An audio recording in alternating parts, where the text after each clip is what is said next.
देखिए आज मैं भारतीय इतिहास का भाग 9 लेकर आया हूँ। भाग 9 यानी कि मुग़ल प्रशासन। तो मैं यहाँ से शुरू करूँगा। एक बार मैं रिकॉल कर देता हूँ कि हमने क्या क्या पढ़ा और उसके बाद मैं आगे चलता हूँ। देखिए हम 1707 तक औरंगजेब तक का इतिहास पढ़ के आए हैं। औरंगजेब का इतिहास पढ़ते ही हमारा मुग़ल पूरा हो जाता है। मुग़ल उसके बाद उत्तर मुग़ल शुरू होगा। तो उससे पहले मैं मुग़ल प्रशासन, देखिए पूरा प्रशासन डिस्कस करना तो सही नहीं है, तो मैं जो जो क्वेश्चन आते हैं इंपॉर्टेंट है, जो अधिकारी हैं वो क्रम से बताता चलूँगा जितना संभव होगा। मेरे को लगता नहीं एक वीडियो में पूरा हो पाएगा ये, तो आप देखते चलिएगा। जो मोस्ट इंपॉर्टेंट क्वेश्चन हैं, अधिकारी हैं, वो सारे मैं बताऊँगा आपको। चलिए सबसे पहले मैं शुरू कर रहा हूँ केंद्रीय प्रशासन।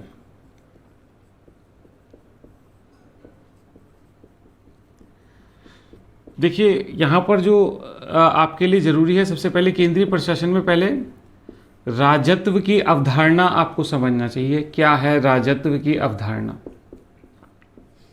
देखिए राजत्व की अवधारणा का जो संकल्प है वो हमारे पास आया कैसे है। देखिए मुग़लों के राजत्व की बात करूं तो हमने पहले बाबर में डिस्कस किया था। बाबर ने खलीफा की सत्ता को नहीं स्वीकारा था। खलीफा की सत्ता को क्यों नहीं स्वीकारा था? क्योंकि खलीफा टर्की के यहाँ कैद था। अगर बाबर सुल्तान की उपाधि खलीफा से लेता तो मुग़ल जो हमारा जो यहाँ पे मुग़ल राज्य है वो भी कहीं ना कहीं टर्की राज्य के अधीन हो जाता। तो इसलिए इन्होंने नई अवधारणा लाए थे जो कि बादशाह की अवधारणा थी। ठीक है, आपको याद होगा बादशाह का पद लाए थे। इसके अलावा बाबर को इतना समय नहीं मिला कि वो राजत्व की व्याख्या करे। 1526, 1527, 1528, 1529 वो लगातार युद्धों में उलझा रहा, जिस कारण से उसे इतना समय नहीं मिला कि वो अपने राजत्व की सही से व्याख्या कर सके। अपितु वो तो अपने साम्राज्य को भी सही से संगठित नहीं कर पाया था। आगे हम देखेंगे कि हुमायूं को कितनी दिक्कतों का सामना करना पड़ेगा। उसके बाद हुमायूं आता है। तो जब हम हुमायूं की बात करते हैं तो हुमायूं क्या कहता है? हुमायूं स्वयं को ईश्वर का प्रतिनिधि बोलता है। ईश्वर का प्रतिनिधि बोलता है, इसका मतलब क्या है? इसका मतलब यह है कि देखिए राजत्व की अवधारणा दो संकल्प पे चलती है। या तो बादशाह को सत्ता ईश्वर से मिली हो, या ईश्वर का कृपा पात्र हो, या फिर जनता से मिली हो। अगर हम वर्तमान परिप्रेक्ष्य में इसे तुलना करें तो आज जो हमारे यहाँ लोकतंत्र है, लोकतंत्र होता है तो हमारे यहाँ पे जनता जो है वो मालिक होती है। लेकिन जो हुमायूं के समय अवधारणा यह है कि स्वयं को ईश्वर का प्रतिनिधि मानना, इसका मतलब क्या है? इसका मतलब यह है कि जो इन्हें राजगद्दी या सत्ता प्राप्त हुई है वो ईश्वर की कृपा से प्राप्त हुई है, और ये इस कार्य अपने कार्यों के लिए ईश्वर के प्रति अकाउंटेबल है। उत्तरदायी भी किसके प्रति हैं? उत्तरदायी भी ईश्वर के प्रति हैं। ये है राजत्व की अवधारणा। यही अवधारणा हम अकबर के समय भी देखेंगे। अकबर के समय अबुल फजल होगा जो अकबर का राजत्व अवधारणा को व्याख्यात करेगा। कौन करेगा? अबुल फजल। किसके समय? अकबर का राजत्व सिद्धांत बताएगा। अब ये भी क्या बताता है? कह रहा है कि एक किरण पुंज होती है जो ईश्वर से निकलती है। ईश्वर से क्या निकलती है? किरण पुंज। और किरण पुंज ये किसे मिलती है? लाखों करोड़ लोगों में जिस पर विशेष कृपा होती है वही बादशाह बनता है, बादशाह को प्राप्त होती है। तो कहीं ना कहीं ये जो अबुल फजल की राजत्व की अवधारणा है ये भी कहीं ना कहीं जनता के प्रति कम और ईश्वर के प्रति ज़्यादा उत्तरदायित्व को दिखाती है। यानी कि इसे हम बोलेंगे देवीय राजत्व। कौन सा?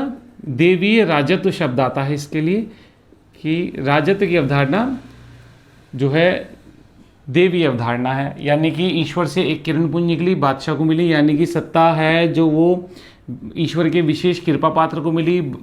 तो बादशाह जो है ईश्वर का कृपा पात्र है और ईश्वर के प्रति ही अकाउंटेबल है।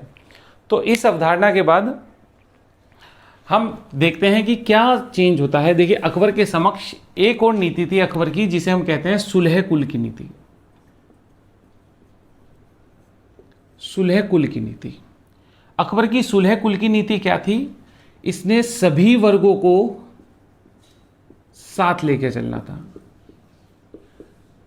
साथ अकबर जानता था, अकबर भारत का फैब्रिक जानता था कि यहाँ पे ऐसा नहीं हो सकता कि बादशाह किसी वर्ग विशेष का हो और उसी वर्ग विशेष के विकास पर ध्यान दे, सभी वर्गों का ध्यान ना दे, और एक वर्ग विशेष की सहायता से पूरे इतने बड़े भारत को कंट्रोल नहीं किया जा सकता। इसलिए अकबर ने सुलह कुल की नीति अपनाई थी और सभी वर्गों को साथ लेकर के आप देखेंगे राजपूतों की विशेष भूमिका रहेगी भारत में मुगल सत्ता को मजबूत करने में। मुगल सत्ता को मजबूत करने में राजपूतों की प्रमुख भूमिका रहेगी, आप देखेंगे धीरे धीरे। उसके बाद क्या होगा, धीरे धीरे देखिए एक इस्लामी विचारधारा है जो हनफी विचारधारा होती है। कौन सी विचारधारा? हनफी। अकबर के बाद मुगल राजत्व सिद्धांत हनफी विचारधारा पे चल पड़ेगा। ये थोड़ा सा कट्टरता की ओर होती है। तो धीरे धीरे जो राजत्व सिद्धांत है वो क्या होता जाएगा, वो कट्टर होता जाएगा। कट्टर होते होते उसका जनाधार भी कम हो जाएगा। जनाधार कम हो जाएगा मतलब आप देखेंगे कि जहांगीर के बाद शाहजहाँ के बाद औरंगजेब लास्ट मैंने जब पढ़ा है वीडियो में, औरंगजेब को राजपूतों का सहयोग नहीं मिल रहा, सिखों से वो टकराव है, मराठों से उसका टकराव है। तो इसका क्या होगा, इसका अवधारणा ये होगी जो सुलह कुल की अवधारणा है वो धीरे धीरे कमज़ोर होती जाएगी और बादशाह का जनाधार सिकुड़ता जाएगा। जब बादशाह का जनाधार सिकुड़ने लगेगा तो इससे क्या होगा, इससे साम्राज्य की नींव कमज़ोर होने लगेगी और औरंगजेब के बाद हम क्या देखेंगे, मुगल साम्राज्य धीरे धीरे कमज़ोर होते होते अंततः पतन के गर्त में चला जाएगा। तो ये राजत्व सिद्धांत की अवधारणा है। चलिए मैं अब नेक्स्ट टॉपिक पे चल रहा हूँ। देखिए केंद्रीय प्रशासन की बात कर रहा हूँ। पहले मैं आपको मोटा मोटा बता देता हूँ केंद्रीय प्रशासन क्या होता था। देखिए ऊपर केंद्रीय प्रशासन यानी कि संपूर्ण साम्राज्य। संपूर्ण साम्राज्य जो है सूबों में बटा होता था। आप कहेंगे सूबों में, सूबे मतलब राज्य में। देखिए ये अकबर ही बांटेगा 1580 में। उससे पहले हम देखेंगे शेरशाह सूरी के बाद बाबर के बाद हुमायूं। उन्हें इतना टाइम नहीं मिला था तो उनके अधीन जो है केंद्र के प्रांतीय प्रशासन की अवधारणा नहीं मिलती है, केवल अकबर के समय ही मिलती है। तो ये 1580 में अकबर साम्राज्य का विभाजन प्रांतों में करेगा। प्रांतों के अधीन होते थे सरकार। एक बार उत्तराखंड पीसीएस में पूछा गया था सरकार क्या होते हैं। सरकार का मतलब होता था जिला, ठीक हो गई बात। और सरकार के अधीन होते थे परगने और परगनों के अधीन होते थे ग्राम। तो इस तरह से साम्राज्य का बंटवारा किया गया था। 1 2 3 4 और ये 5, इस तरह से साम्राज्य का क्रमशः बंटवारा किया गया था। अब मैं केंद्रीय अधिकारियों की तरफ चलूंगा, फिर प्रांतीय अधिकारियों की तरफ, सरकार, परगना और ग्राम के अधिकारियों की तरफ चलूंगा। तो मैंने देखिए मोटा मोटा बांट दिया। सूबे का मतलब राज्य था। यहाँ से संबंधित जो क्वेश्चन थे, अकबर के समय 12 प्लस बाद में 3 जुड़ेंगे 15 हो जाएंगे। उसके बाद शाहजहाँ के समय ये 18 हो जाएंगे और औरंगजेब के समय ये 20 हो जाएंगे। ठीक है, तो ये क्वेश्चन अभी पेपर में आया था आपके यहाँ पे कि अकबर के समय प्रांत कितने थे। 12 प्लस 3 बाद में हो जाएंगे। 1580 में जब उसने साम्राज्य बांटा तो 12 थे। बाद में खानदेश बरार के क्षेत्र को वो अलग प्रांत बनाएगा तो उसके यहाँ पे 15 हो जाएंगे। ठीक हो गई बात। बाद में शाहजहाँ के समय 18 हो जाएंगे, 3 और बढ़ जाएंगे और औरंगजेब के समय बीजापुर और गोलकुंडा मिलने के बाद ये 20 हो जाएगी इनकी संख्या। तो आप देख सकते हैं। अब मैं प्रमुख अधिकारियों पे आता हूँ, धीरे धीरे हम डिस्कस करते चलेंगे। मैं इसे मिटो रहा हूँ। चलिए सबसे पहले मैं आ रहा हूँ, एक पद होता था केंद्र में जिसका नाम था वकील। ठीक है, बाद में इसे ही वजीर कहा जाने लगेगा। ठीक होगी। देखिए इस पर बैरम खां था हुमायूं के समय और अकबर के समय भी काफ़ी समय तक बैरम खां रहा इस पद पर।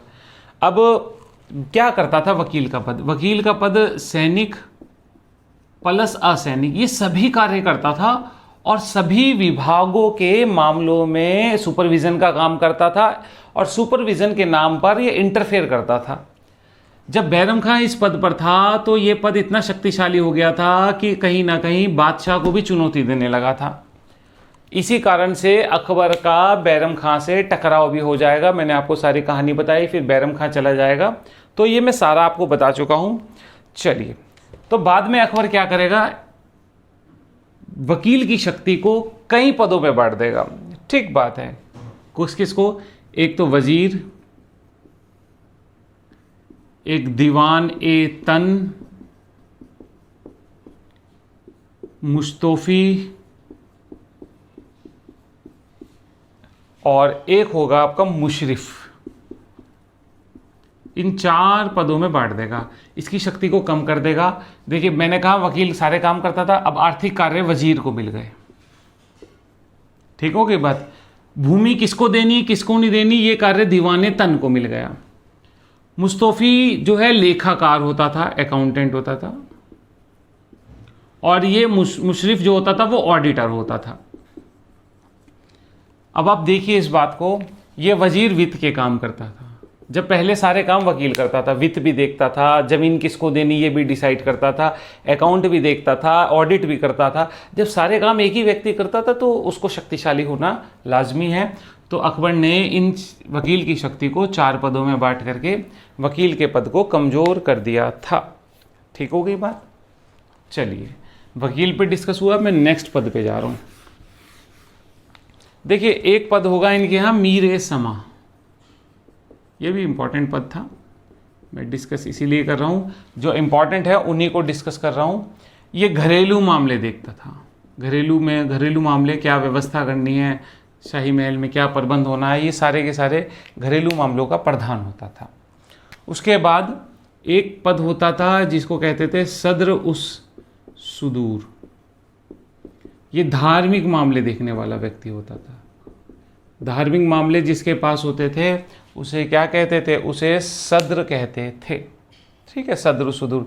देखिए इन पदों में क्या होगा, केंद्र में सद्र सुदूर है, प्रांतों में सद्र हो जाएगा, और नीचे जाकर के सहायक सद्र हो जाएंगे। इस तरह से नाम वही रहेगा। तो आप ध्यान रखिएगा, सद्र सुदूर क्या करता है, धार्मिक मामले देखता है। एक औरंगजेब एक पद बनाएगा जिसका नाम होगा मुहत्सिब। मुहत्सिब क्या करेगा,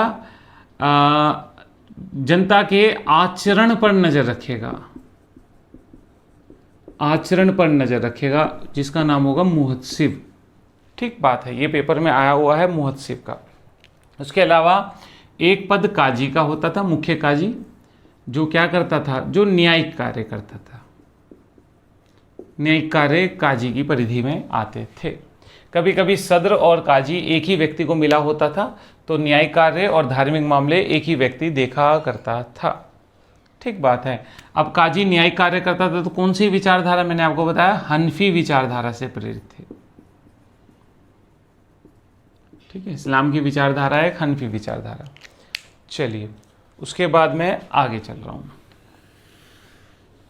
केंद्रीय प्रमुख अधिकारी मैंने आपको बता दिए। उसके बाद मैं प्रांतों में चल रहा हूँ। देखिए प्रांतों का अगर मैं बात करूँ, प्रांत को क्या कहते थे, प्रांत को कहते थे सूबा। सबसे पहले प्रांतों का वर्गीकरण किसने किया, 1580 में अकबर ने किया। अकबर के समय कितने प्रांत थे, 12 प्रांत थे। ठीक हो गई बात।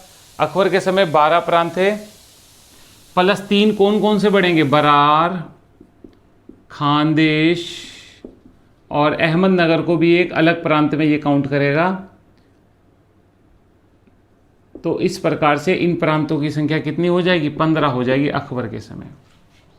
ठीक हो गई बात। अब मैं बात करूं जहांगीर की।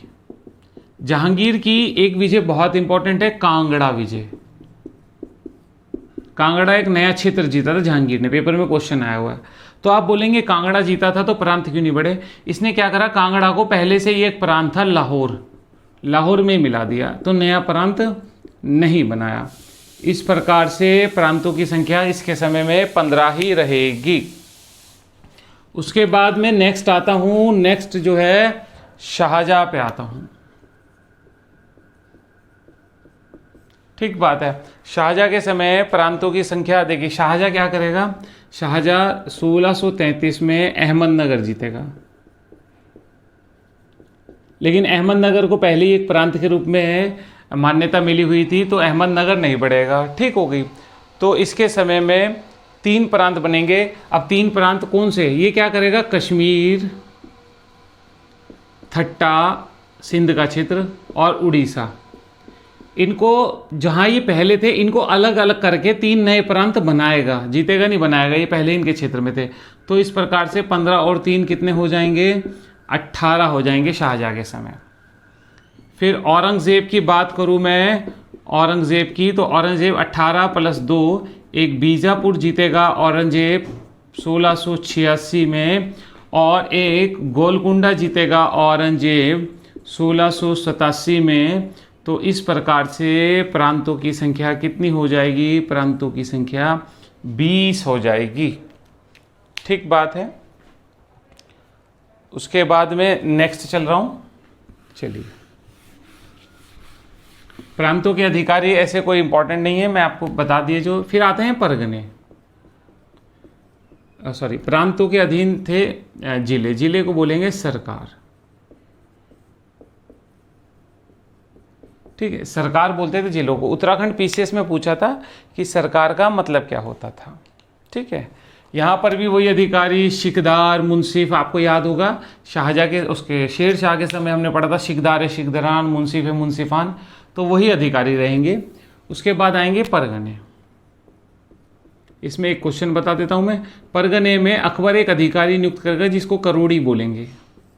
करोड़ी का काम क्या होगा, 1 करोड़ दाम राजस्व इकट्ठा करना, एकत्र करना।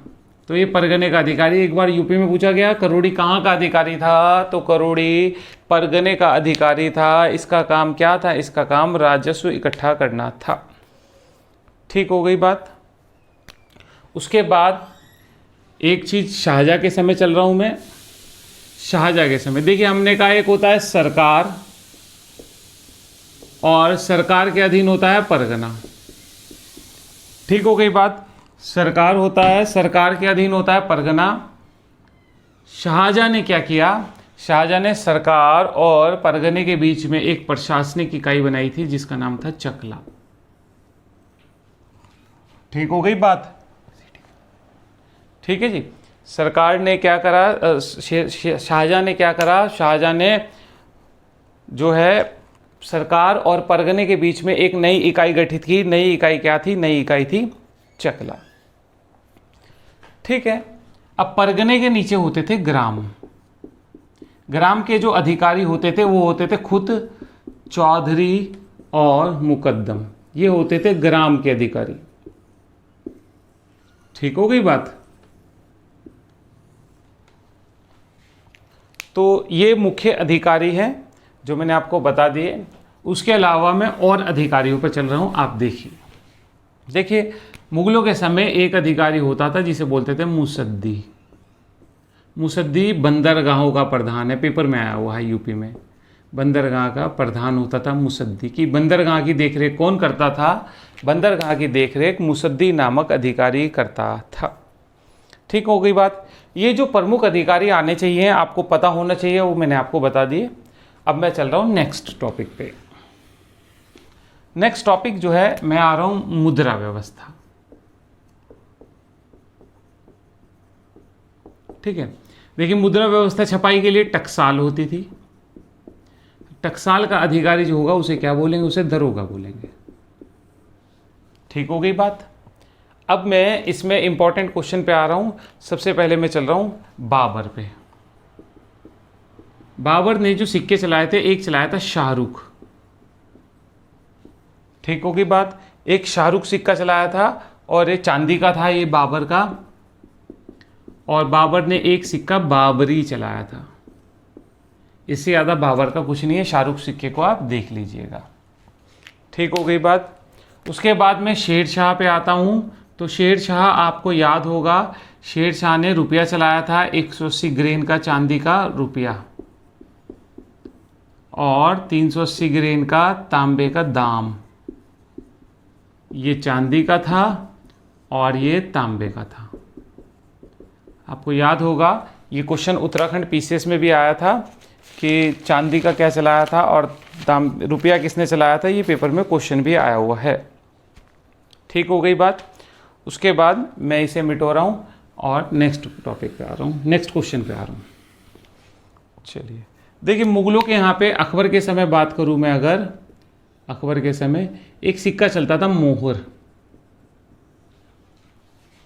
ठीक बात है, मोहर सबसे ज़्यादा फेमस सिक्का, सर्वाधिक प्रचलित सिक्का सोने का।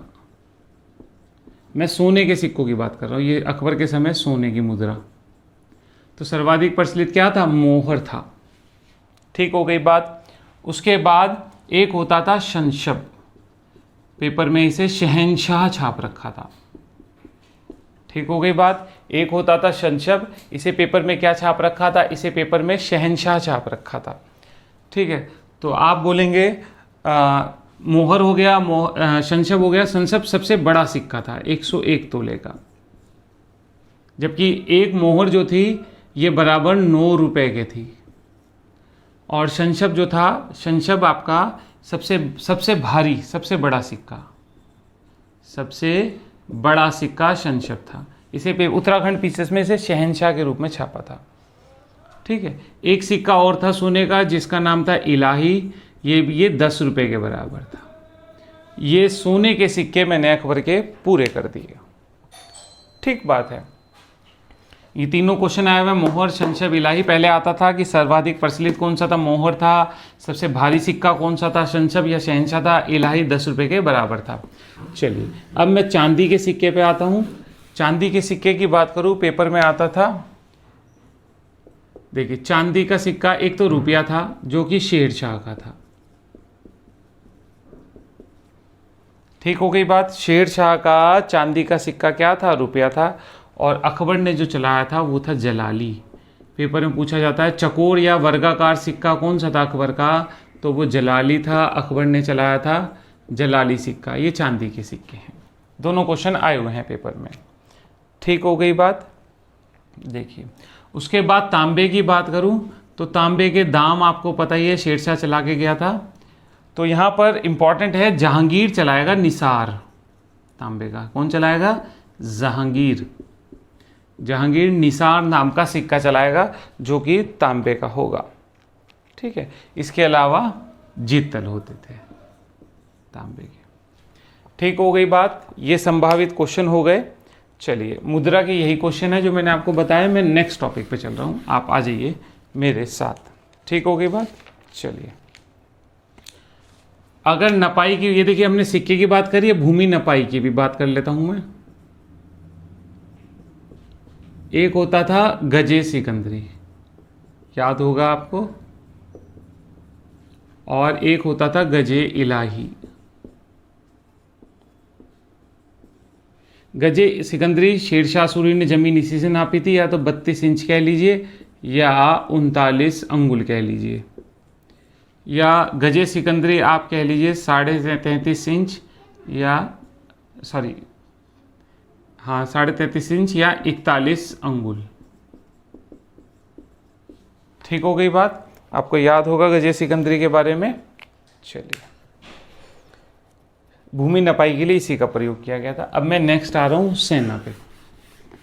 सेना के जो क्वेश्चन आए हुए यूपी में, पीसीएस में, कहीं और भी जो आएंगे वो मैं बता देता हूँ। सेना की बात करूँ, देखिए पैदल सेना होती थी, घुड़सवार सेना होती थी।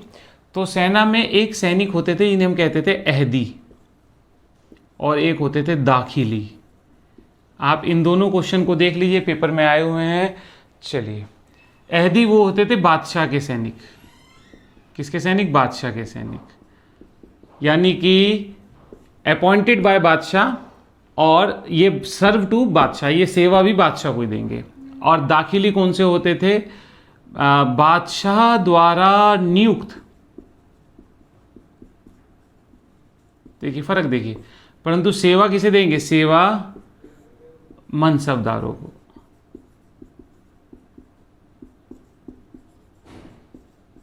ठीक हो गई बात। तो ये होते थे अहदी और दाखिली।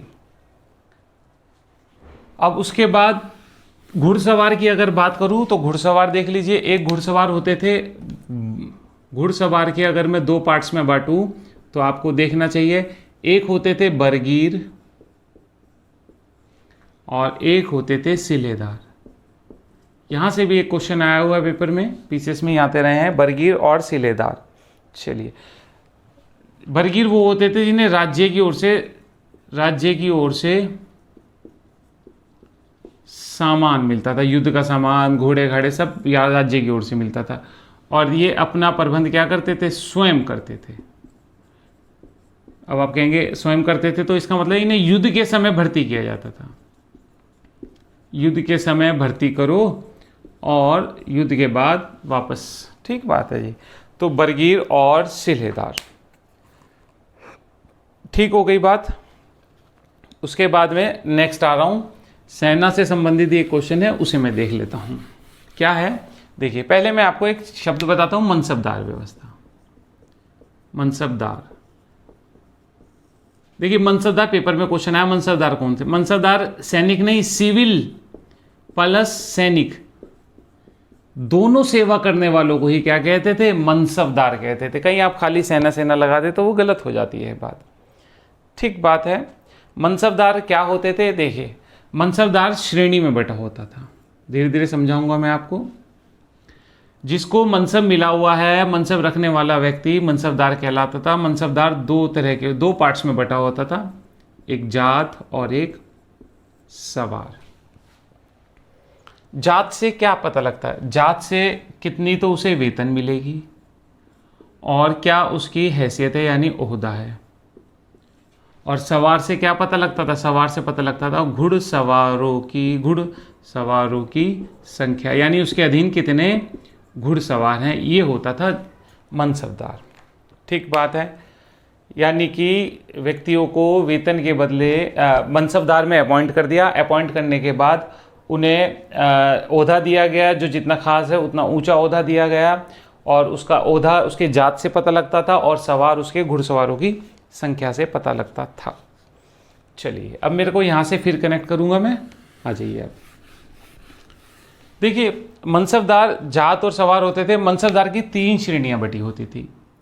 सबसे छोटा मनसब 10 का होता था, फिर अकबर के समय ये 5000 सबसे बड़ा होता था, बाद में ये 10,000 12,000 तक होने लगे। तो आपसे पूछे सबसे छोटा मनसब कितने का होता था? 10 का होता था। ठीक बात है। अब मैं आपको बताता हूं कि मनसबदार किस तरह से बटे होते थे। देखिए जहांगीर ना एक नियम चलाएगा। देखिए एक नियम था अकबर के समय, क्या था? अकबर के समय जात और सवार मिले हुए थे, तो जात या तो सवार से बड़ा होगा या बराबर होगा, सवार से छोटा नहीं हो सकता। ठीक हो गई बात। तो जात और सवार के पद की शर्त ये थी कि जात का पद कभी भी सवार के पद से छोटा नहीं हो सकता था। ठीक हो गई। उसके बाद जहांगीर ने क्या करा? जहांगीर ने इसमें एक चेंज करा। वो क्या चेंज था?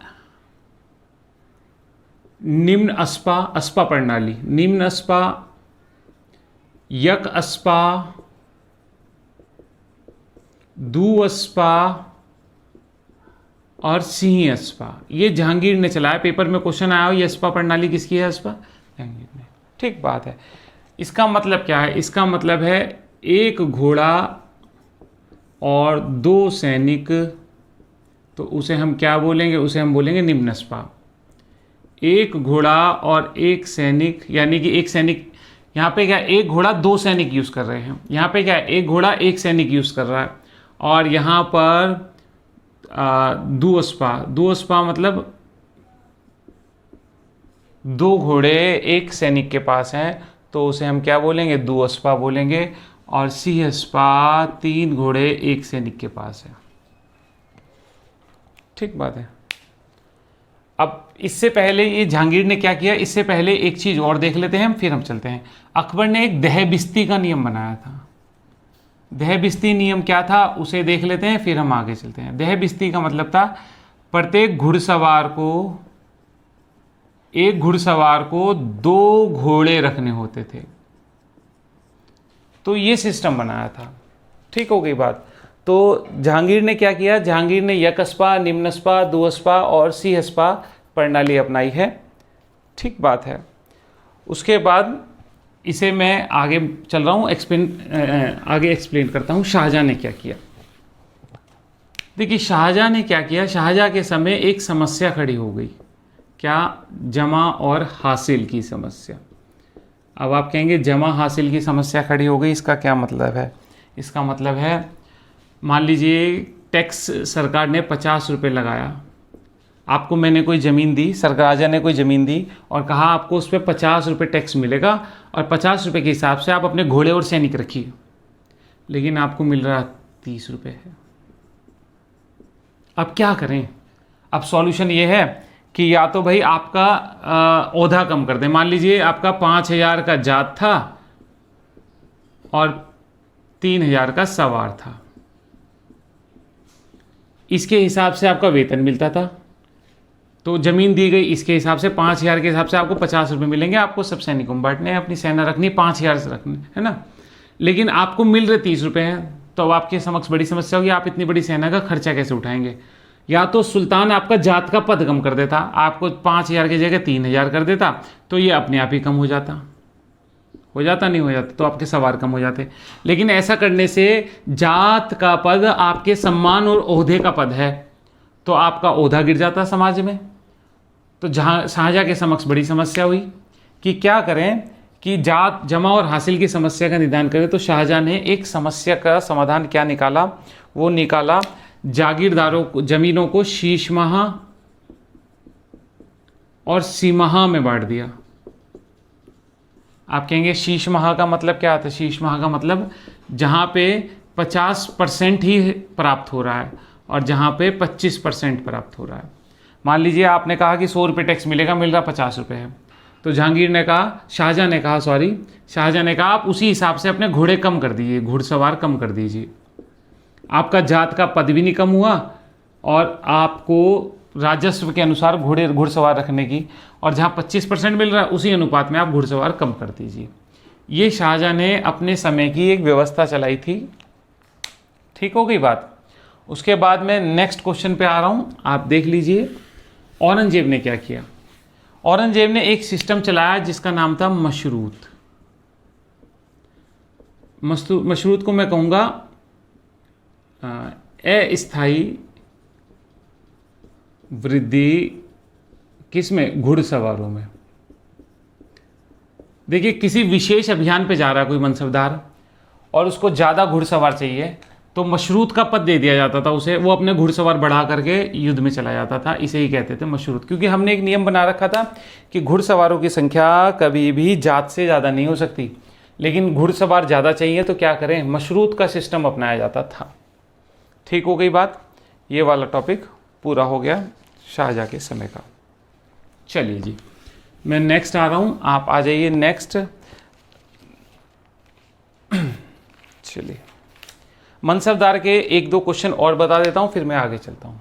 देखिए मनसबदार की अगर बात करूँ तो जहांगीर ने क्या चेंज किया मनसबदार में, आप वो देख लीजिए। आपसे पूछे पहली बार मराठे, पेपर में क्वेश्चन आता है, अफगान प्लस भारतीय मुसलमान को मनसबदार का पद किसने दिया है, मनसबदार में नियुक्त किसने किया है? तो आप कहेंगे ये किया है जहांगीर ने किया है, क्वेश्चन आया हुआ है। ठीक बात है। उसके अलावा आपसे पूछे कि औरंगजेब हिंदू विरोधी था, तो यहाँ पे एक क्वेश्चन होता है हिंदू मनसबदार सबसे ज़्यादा किसके समय थे? औरंगजेब के समय 33% थे सर्वाधिक। किसके समय? औरंगजेब के समय। ठीक हो गई बात। औरंगजेब के समय सबसे ज़्यादा हिंदू मनसबदार थे, ये बात ठीक हो गई है। चलिए देखिए मैं इसे इतना रोक रहा हूँ, उसके अलावा अगली वीडियो में मैं आपको ज़मीनें, जागीरें, बंटवारा, राजस्व कैसे था वो सारा का सारा सिस्टम मैं आपको बताऊँगा, तो इसलिए मैं इसे इतना रोक रहा हूँ, आप इतना याद कीजिएगा। ठीक है होगी बात। चलिए थैंक यू।